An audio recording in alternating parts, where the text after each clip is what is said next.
El Economista, podcast. ¿Qué tal? Soy Fausto Pretelín Muñoz de Cote, editor de la sección Geopolítica en el periódico El Economista. Al valor de la palabra.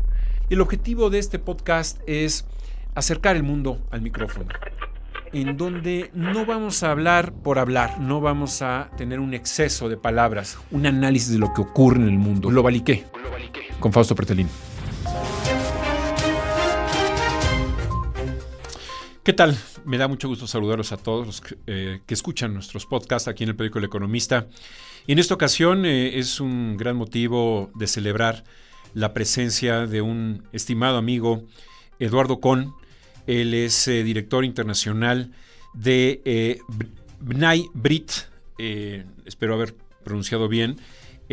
Pues es un organismo que simplemente lucha contra el racismo y la xenofobia. Se dice fácil, pero es una misión importante, loable, muy pues humana en estas épocas que vivimos precisamente de efectos deshumanizadores, de ataques terroristas, de odio que inclusive muchos políticos de extrema derecha, de extrema izquierda, pues van esparciendo a lo largo de sus discursos y tal vez la sociedad ya nos quedamos prácticamente acostumbrados a estos discursos. Eduardo, con mucho gusto de tenerte este día aquí en El Economista. Sé que estás ahí en Montevideo, en Uruguay, Eduardo. Bueno, un placer, Fausto. La verdad que es un gusto. Como tú dijiste, sí, soy el director, en este caso para América Latina, de B'nai B'rith Internacional, que es una organización que está cumpliendo justamente en este mes de octubre 180 años de vida en la lucha por los derechos humanos, como tú bien lo has señalado. Ni más ni menos, 180 años, es increíble. Eduardo, exactamente. Se pasa el tiempo. Eduardo, estamos, ¿qué te puedo decir? Lo que hemos vivido en las últimas semanas, desde este 7 de octubre fatídico, una mañana que será recordada por muchas generaciones que vienen y sobre todo los que hemos vivido y sobre todo los que estuvieron ahí presentes, los rehenes, las víctimas, las familias de las víctimas. En fin, ¿cómo defines lo que ocurrió, Eduardo? Tú que estás al frente de este organismo aquí en América Latina, ¿cómo lo defines? Bueno, el 7 de octubre no cambió solo para siempre. Para siempre es muy exagerado, pero por lo menos cambió totalmente lo que era hasta ese momento la fisonomía geopolítica del Medio Oriente, sino probablemente de todo el mundo. Y el cambio se produjo de tres maneras diferentes, o sea, tres acciones diferentes. Primero, la acción en sí misma, que nosotros la definimos como un pogrom, o un pogromo, si lo queremos poner más castellanizado, que es una palabra rusa que quiere decir devastación, arrasamiento, y que era muy conocida siempre porque los pogromos contra los judíos en la Rusia zarista del siglo anterior, al siglo XX, el siglo XIX, y también en el siglo XX, eran muy comunes y no precisaban muchas motivaciones. ¿Y qué eran los pogromos? Cuando entraban a esas aldeas y a esos pueblos, y bueno, mataban, saqueaban, violaban, torturaban, y hacían grandes matanzas de judíos. También pasó al principio del siglo, incluso ya con la revolución comunista soviética en vigencia. Y cuando nosotros recordamos ahora, en el mes de noviembre, el 9 de noviembre, la noche de los cristales rotos, y decimos que es el preludio de lo que fue el Holocausto, en realidad Yad Vashem, que tú lo has conocido en Israel, que es el centro de documentación central y no solo de documentación de todo lo que fue el Holocausto, le ha puesto un título distinto al que se usaba antes, que era la noche de los cristales rotos, por todo lo que pasó en esa noche del 9 de noviembre en Alemania y en Austria, y lo llama el pogrom o el pogromo del 9 de noviembre. Y el 7 de octubre, cuando nos parecía que eso era historia e imposible y había que analizarlo en la historia para que no se repitiera nunca más, jamás destruyó el nunca más y convirtió su barbarie de asesinatos, saqueo, quemar gente, destrozar vidas y familias, degollar, hacerlo con niños, con bebés, con mujeres y llevarse rehenes. Bueno, realizó un pogromo que no tiene calificativo, todos los calificativos van a quedar cortos, y con eso evidentemente tumbó, y ahí vamos a las otras dos cosas que sucedieron, tumbó la geopolítica del Medio Oriente, que estaba en un rumbo bastante importante. No digo cerca de firmar un acuerdo de paz entre Israel y Arabia Saudita, pero en el camino de hacerlo, con lo cual evidentemente el terrorismo ya iba a quedar afuera totalmente de la geografía de Medio Oriente si eso sucedía. Y la tercera cosa que sucedió a partir del 7 de octubre y muy rápidamente, para sorpresa de muchas, no la mía, una ola de antisemitismo feroz, repulsivo, como todas las formas de antisemitismo, en todo el mundo sin excepción. Creo que esa es una definición larga para una pregunta corta. Sí, te entiendo bien. Para quienes nos escuchan, la Noche de los Cristales Rotos es cuando los nazis incendian el Parlamento alemán, ¿verdad? No, la Noche de los Cristales Rotos, el 9 de noviembre de 1938, fue cuando los nazis, con la excusa de que un muchacho judío que estaba en la frontera entre Polonia y Alemania, y sentía que lo estaban castigando porque no lo dejaban pasar la frontera, y estaban pasando los que eran polacos y vivían en Alemania, habían sido expulsados de Alemania, no podían entrar en Polonia porque Polonia los rechazaba.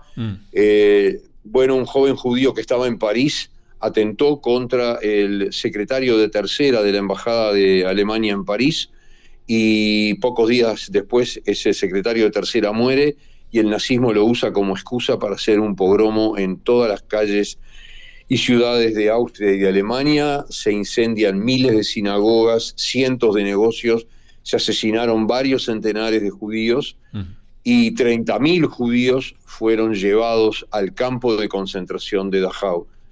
Ese fue el pogrom, y realmente tiene las características que siempre ha tenido un pogrom. Y eso es lo que recordamos los 9 de noviembre, pensando que era para decir nunca más. Entiendo. Y ahora vamos a tener que recordar eso y juntarlo con el pogrom de hoy, lamentablemente. Increíble, sí. Hablabas hace unos momentos sobre el antisemitismo que se ha despertado en todas partes del mundo. Tú, que conoces bien América Latina y que de alguna forma pues tus actividades del día a día analizan, observan lo que ocurre en esta región, ¿por qué en América Latina se dan este tipo de expresiones antisemitistas sin de alguna manera hacer un análisis profundo, sin analizar sobre todo pues la humanidad, en donde los seres humanos, más allá de los orígenes religiosos, culturales, pues son seres humanos? ¿Por qué? ¿Por qué, Eduardo? Fausto, el antisemitismo es una enfermedad que obviamente no murió con el fin de la Segunda Guerra Mundial, y eso lo hemos seguido viviendo, pero en relación a por qué estalla de esta manera a partir del 7 de octubre, no es porque estaba encerrado y alguien abrió la puerta. No, hay varios que abrieron la puerta. En primer término, depende de los continentes. Y no voy a entrar, porque me preguntaste Latinoamérica, en Europa, con 24 millones de inmigrantes musulmanes y algunos muy radicales, ellos generan un sentimiento no solo de odio antisemita, sino que practican odio en general, porque al fin y al cabo, 3 días después del atentado, un extremista islamista asesinó a 2 ciudadanos suecos que no eran judíos ni nada por el estilo, y generó una conmoción nacional en todo Bélgica. Justamente estábamos ahí en Bruselas por otros motivos y lo vimos con nuestros propios ojos. Pero volviendo a América Latina, hay 2 formas que en América Latina estalla el antisemitismo desde ya muchos años. Y no es solamente porque haya una extrema derecha, que siempre la hubo, que existe y que trata de fomentar el antisemitismo. Las redes ayudan mucho, sin duda. Pero esta vez hay que decir las cosas por su nombre, aunque duelan mucho.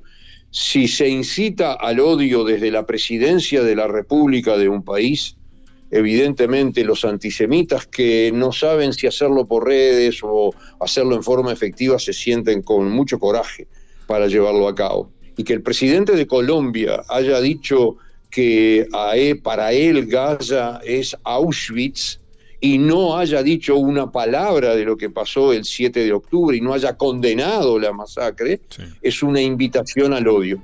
Y eso en América Latina se repitió por muchos partidos políticos de izquierda, y obviamente se repitió desde el Estado, desde las dictaduras, Venezuela, Cuba y Nicaragua. Uh-huh. Pero para no irme muy lejos, acá en Uruguay, donde yo nací, viven mis hijos, viven mis nietos, bueno, acá en Uruguay hubo una reacción de rechazo muy profundo por parte del gobierno, de organizaciones sociales, de muchos partidos políticos.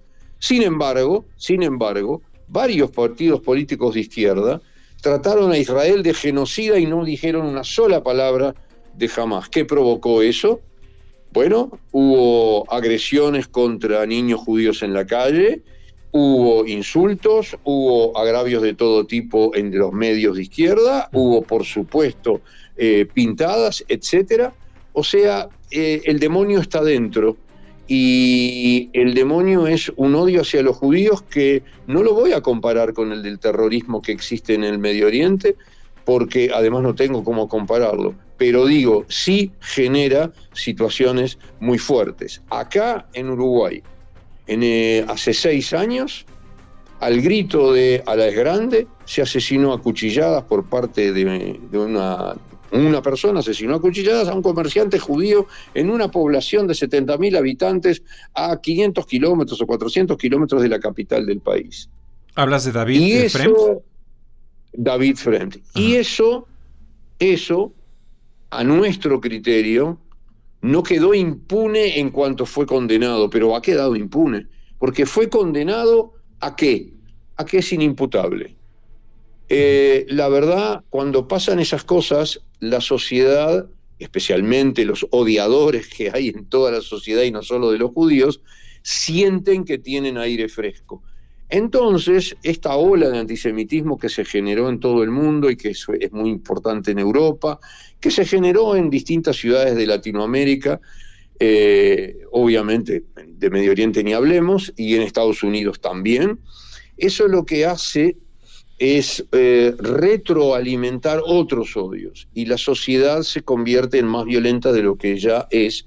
Y la verdad, si los terroristas, no solo de Hamás, si el terrorismo en general es lo que pretende, ha tenido un fúnebre y espantoso éxito al respecto. Te entiendo. Aquí en México, Eduardo, el presidente Andrés Manuel López Obrador fue equidistante, es decir, no quiere meterse a esos temas. Y eso pues ya lleva 5 años en donde su política exterior verdaderamente es muy, muy débil, muy anémica, no tiene fuerza. Sin embargo, cuando alguno de sus aliados en América Latina está en problemas, por ejemplo, Pedro Castillo de Perú, sí reacciona virulentamente en términos verbales y va con todo, por ejemplo, con la actual presidenta de Perú. Dice que mantiene una pausa diplomática con Perú, no le quiso pasar la presidencia de la Alianza del Pacífico, una presidencia pretémpore.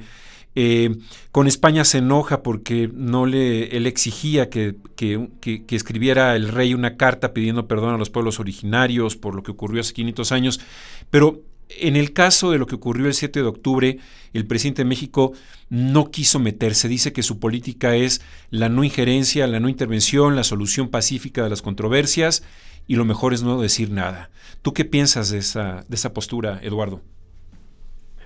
Bueno, hay 6 presidentes de países latinoamericanos que con sus distintas actitudes, no son todas idénticas, lo único que hacen es fomentar el antisemitismo hasta el máximo.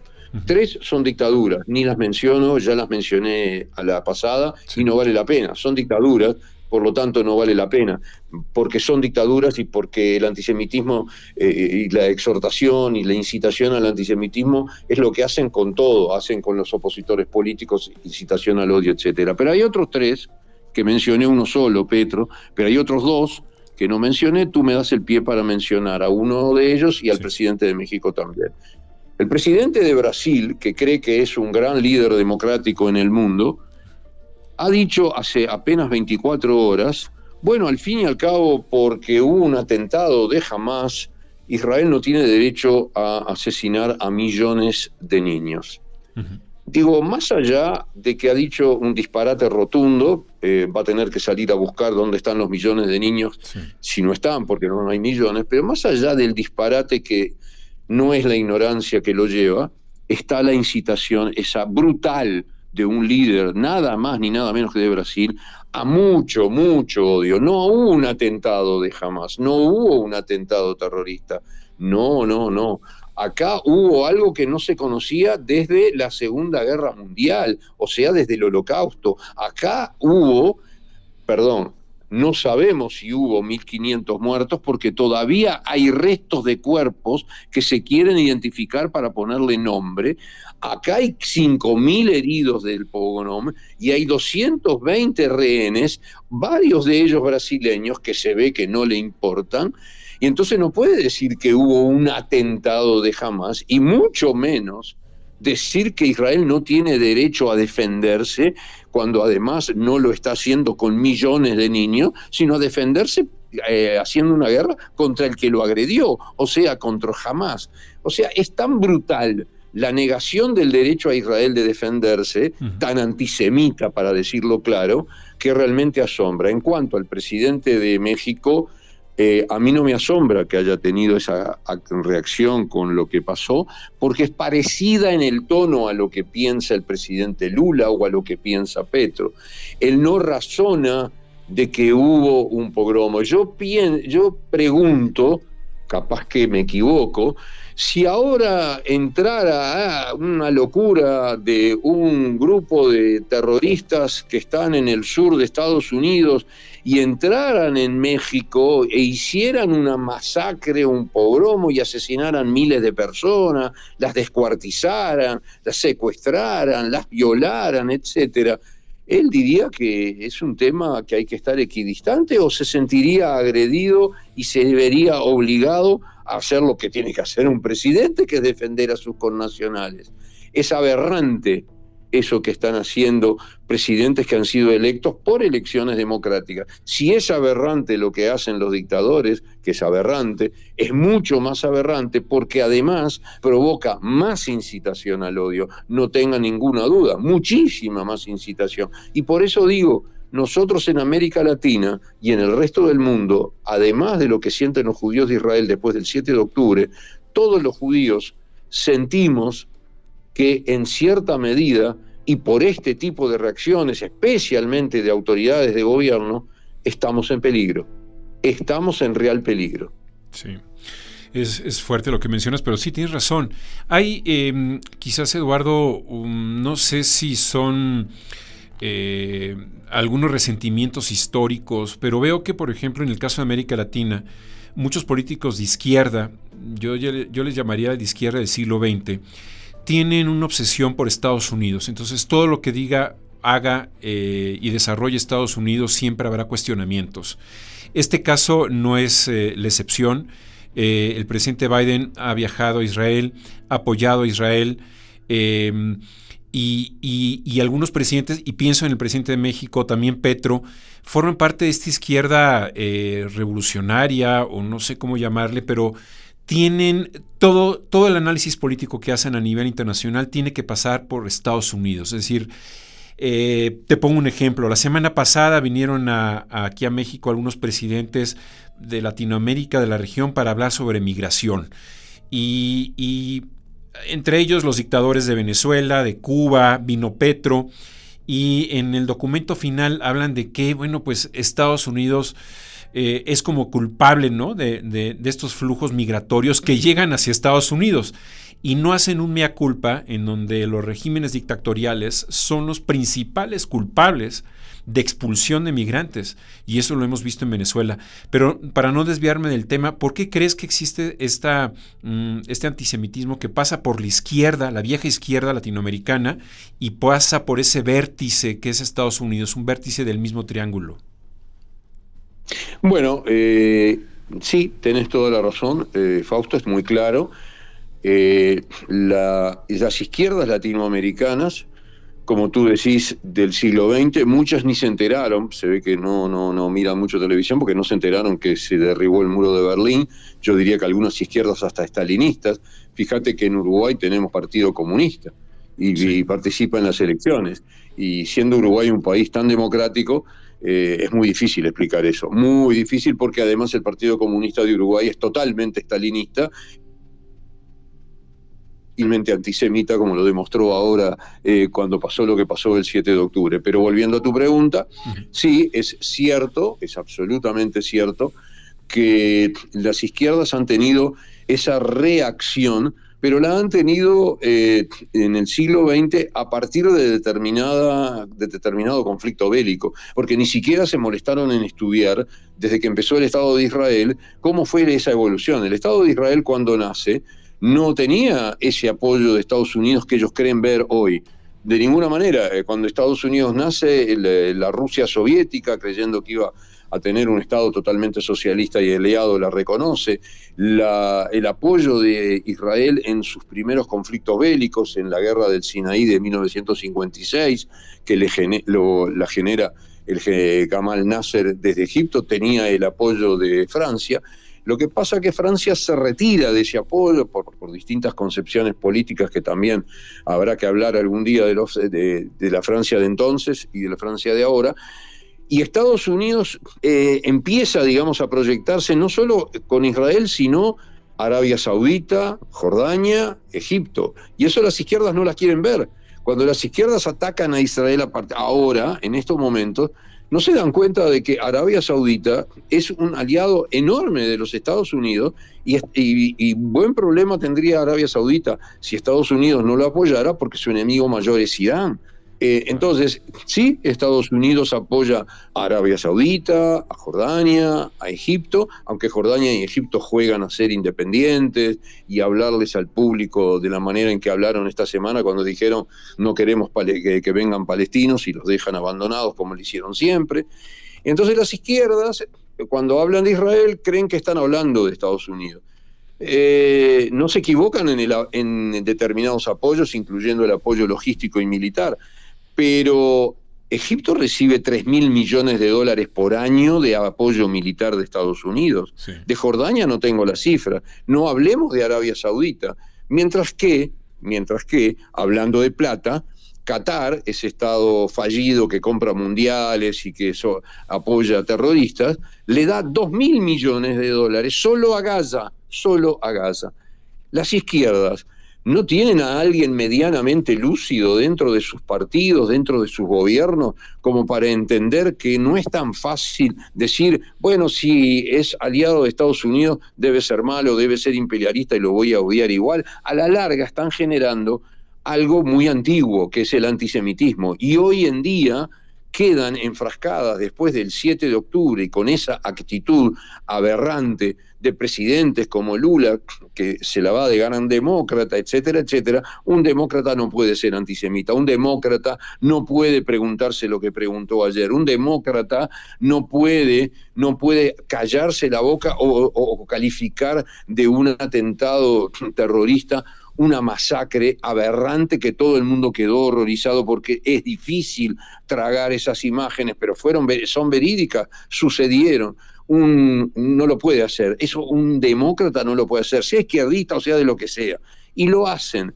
Entonces pienso que lo que tendrían que hacer es ir a algún tipo de médico, quizás psicólogo o no sé cuál, porque evidentemente están enfermos y su enfermedad está creando daño a muchos colectivos, en este caso a los judíos que viven en América Latina, pero a la larga crean racismo y discriminación para otras personas que también son minorías y viven en estas sociedades. Lo último en la contestación de la pregunta, cuando apoyan a Hamas de la forma que lo apoyan indirectamente, se olvidan de que en Gaza a los colectivos LGBT se les ahorca, degüella, ejecuta, lo que sea, que las mujeres no tienen derecho. ¿A quién están apoyando?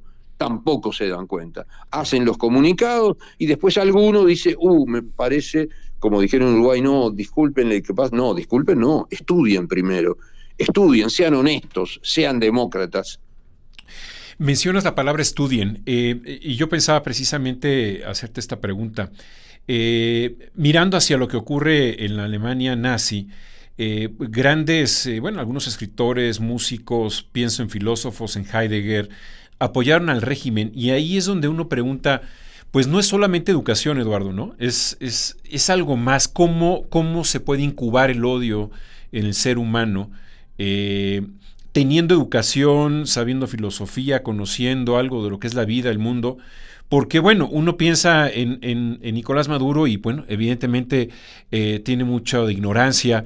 El presidente de México tiene mucho de ignorancia. El presidente de Lula quizás también. Pero hay otro componente que no se explica a través de la educación. ¿Cómo explicar ese componente, Eduardo? Bueno, tenés toda la razón. O sea, ahí hay dos facetas que son claros.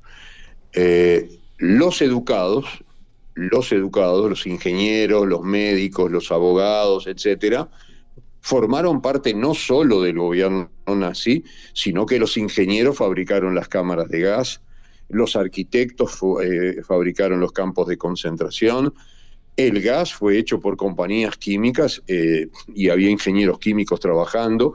Los médicos recibidos en las universidades eran los que hacían experimentos con seres humanos, tratándolos como animales y después mandándolos a las cámaras de gas. Los abogados eran los que presidían los presuntos tribunales de justicia, donde lo único que hacían era condenar a muerte a todos los enemigos del Estado, además de los judíos, etcétera, etcétera. Eso en dictaduras y en gente que apoya totalitarismos y terrorismo, sí existe gente culta, pero es la gente culta o la gente que ha estudiado, que además tiene ese odio. Habría que preguntarse por qué tienen ese odio, porque cada uno sale de una enfermedad distinta para tener ese odio y es capaz de hacer eso, pero es esa gente culta que se lo esparce a la gran mayoría, que son los verdugos voluntarios de las matanzas, como lo tuvo el nazismo, que tenía los millones de verdugos voluntarios no cultos que seguían, porque si el líder, y no me refiero a Hitler, me refiero a sus líderes intelectuales como Heidegger u otros, decían que hay que seguir esa línea, entonces nosotros lo vamos a hacer fervorosamente. Una vez que alguno sobrevivió y se dio cuenta, ya es tarde, el daño está hecho. Y que eso, 85 años después, vuelva a pasar en América Latina y las izquierdas latinoamericanas, con escritores, con pintores, con etcétera, con artistas, sigan ese mismo camino e incitando al odio a las masas, nos da la demostración de que el antisemitismo es una enfermedad que no distingue extremos. Puede estar en la derecha y puede estar en la izquierda. Y hay un odio que va más allá del judío, del antisemitismo contra los judíos. Hay un odio, hay una discriminación, un odio al diferente, hay una creencia en una superioridad. Y si le molesta a la izquierda lo que digo, lo lamento. El nazismo nace con esa teoría absurda, ridícula, pero que causó muchos millones de muertos, de la superioridad racial. La izquierda latinoamericana parece que cree que tiene una superioridad intelectual que no lo ha demostrado, todo lo contrario. Gran parte de los países que tienen a la izquierda como gobierno tienen a su gente en la miseria, y en el caso de Venezuela a 7 millones de venezolanos tratando de buscar su futuro y su vida fuera del país. Te entiendo. Eduardo, ya para ir concluyendo, digamos que la situación política del primer ministro Netanyahu no era fácil antes de esta tragedia, de este ataque terrorista de Hamás. Coincidimos, estuvimos allá en Israel y conversamos con el ministro de Justicia, vimos algunos elementos que de alguna manera quizás estrictamente gubernamentales se puede cuestionar al gobierno del primer ministro Netanyahu. ¿Tú crees ahora que podría quedar más debilitado ante la opinión pública internacional sobre la posible intervención terrestre a la Franja de Gaza? O sobre estos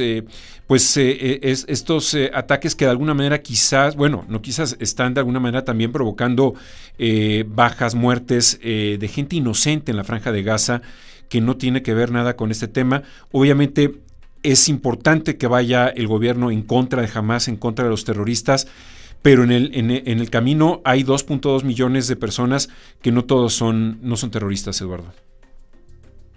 Está claro de que el gobierno de Israel, y ya lo dijo Netanyahu mismo ayer, sabe perfectamente que va a tener que pagar un precio políticamente carísimo, el máximo que hay que pagar, porque los errores deben ser mucho más de lo que podemos imaginar. Obviamente eso se va a hacer después de la guerra, porque en este momento hay una guerra por la existencia. Entonces, cuando hay una guerra por tu vida, por tu existencia, eso no se va a discutir, y por algo se formó un gobierno de unidad nacional al respecto, donde los adversarios se juntaron porque el enemigo es el que quiere exterminar y destruir al Estado. Y del enemigo no estoy hablando solo de Hamas, sino que estoy hablando fundamentalmente de su mentor, Irán, y de su otro brazo armado, el Hezbollah. Pero sin duda, en lo personal, y creo que no estoy diciendo nada que ningún analista político no lo vea, terminado esto, y ojalá termine pronto y ojalá termine de la mejor manera posible, con la menor cantidad de víctimas posibles, y ya hay bastantes, no tengo duda que el gobierno de Israel va a tener modificaciones, y porque el país enteramente se ha tenido un cimbronazo en su vulnerabilidad, en su sentido de no ser vulnerable y ahora haber tenido esa vulnerabilidad, y sabe que hay quien tiene que pagar el precio. No alcanza con que los directores del Shin Bet o del Mossad ya hayan asumido sus culpas públicamente. No, es mucho más que eso. Hay toda una clase política y toda una estructura política que va a tener que asumir costos y responsabilidades. Y bueno, ojalá que venga una nueva camada o una nueva solución política que va a tener una tarea titánica. La primera tarea es recuperar desde el punto de vista, digamos, psicológico y anímico, a un país a una ciudadanía que fue brutalmente golpeada. Segundo, no por orden de importancia, recuperar política y económicamente al país, porque esto también ha generado un golpe mortal a toda la estructura económica, lógico, de la región y en particular en este caso de Israel. Y en tercer término, bueno, tratar de no recuperar, sino crear un nuevo camino, porque Israel a partir de ahora va a tener que crear un nuevo camino desde el punto de vista político, sociológico, militar, desde todo punto de vista. Es un país que tiene casi 10 millones de habitantes, pero ha sufrido y está sufriendo un golpe muy grande, y para recuperarse, si bien va a llevar tiempo, en lo inmediato no tengas ninguna duda que hay muchos protagonistas, no solo políticos, que van a pagar el precio, sí, el precio de salir de escena y asumir las responsabilidades porque se haya llegado a este desborde inaudito, inesperado y tan doloroso. Así es, Eduardo. Una falla ahí importante. Eduardo, pues... enorme. Sí, totalmente, de inteligencia, una falla de investigación. Te quiero agradecer tu presencia en este podcast del Economista. No sé si tengas algo que agregar, que quisieras agregar que no te haya preguntado. No, al contrario, la verdad que me sentí muy cómodo, muy contento además de reencontrarme contigo a través de esta posibilidad del podcast, ya que parece que fue hace mucho tiempo con todas las cosas que pasan, pero fue apenas hace 3 meses que estuvimos juntos disfrutando de lo que es la realidad en Israel, y no solo la realidad, sino las cosas lindas de la vida diaria y de sus paisajes, de sus ciudades. Y la verdad que un placer de haberme reencontrado y un agradecimiento enorme por esta oportunidad de comunicarme contigo y con todos los que escuchan, que sé que son muchísimos por las distintas plataformas y que leen estos podcasts que tú, Fausto, creás con tanta sabiduría. Así que muchísimas gracias y un abrazo muy grande a la distancia. No, al contrario, Eduardo, hay que decir a los que nos escuchan, bueno, sí, efectivamente hace 3 meses estuvimos allá por Israel. También tu esposa, que de alguna manera dio una charla muy importante allá en el Museo del Holocausto, la recuerdo muy bien. Recuerdo mucho tu empatía, tu enorme personalidad humana, y que de alguna manera durante muchos años has estado al frente de este organismo que tiene un objetivo tan loable como luchar contra el racismo, contra la xenofobia.